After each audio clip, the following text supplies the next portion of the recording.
Okay, so this is the first look at my new layout, which is Brooking Vale, and it's an end-to-end shelf layout in an L shape. So now that I've got full use of my man cave back, I can actually have my own sort of fairly permanent layout set up. So as you can see there, it's a passing loop at each end.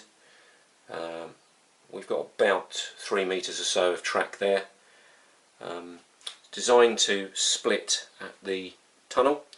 So you'll see that vertical line there.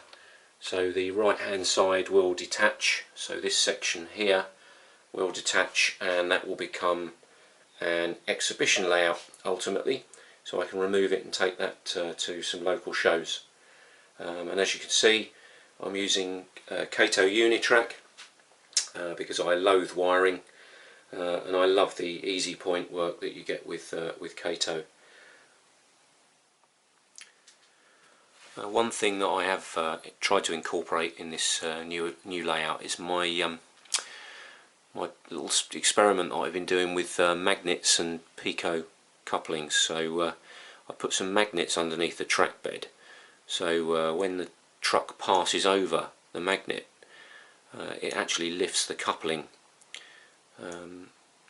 Difficult if you're doing this on an oval, but because the extremities of my passing loops mean that I'm not going to pass a rake over it coupled, it will uncouple automatically, and I want that to do every time. It means I can use a totally manual system, so I don't need to have the magnet working electronically or mechanically. It can be there permanently. So yes, it's kind of working pretty well really. I'm quite pleased with that. This was an experimental little box car which I adapted.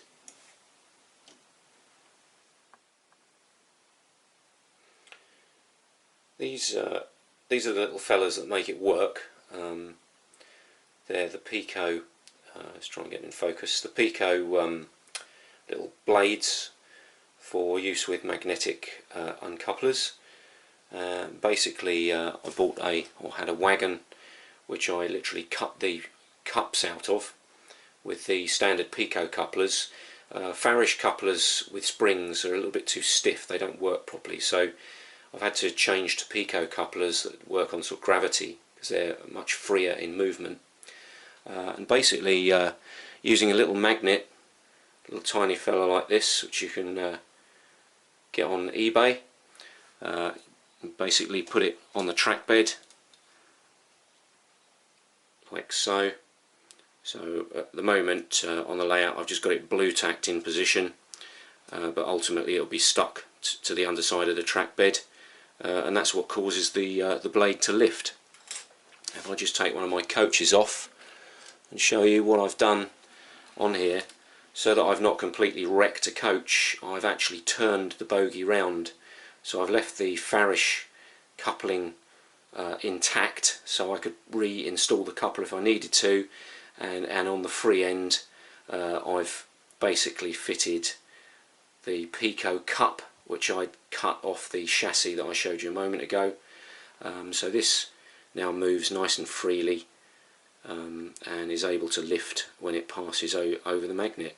So it's quite straightforward and an easy conversion really.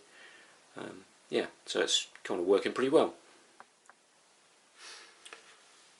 So I just thought I'd show you this in action, under power so to speak, rather than me pushing it along.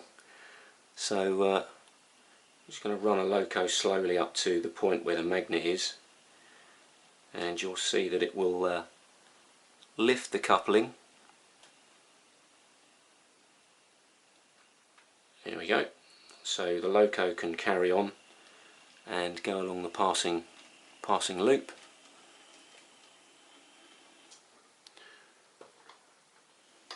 And driving back the other way.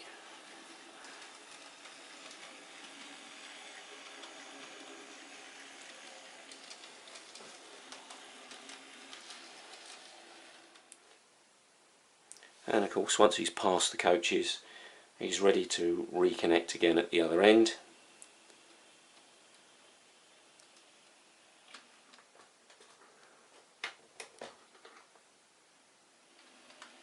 and away he goes. And I've installed this this at both ends on both sides of the loop, so I can run trains backwards and forwards and swap the loco from each end. Gives it a bit more shunting interest, a bit more interest from the little roundy micros that I'm used to building.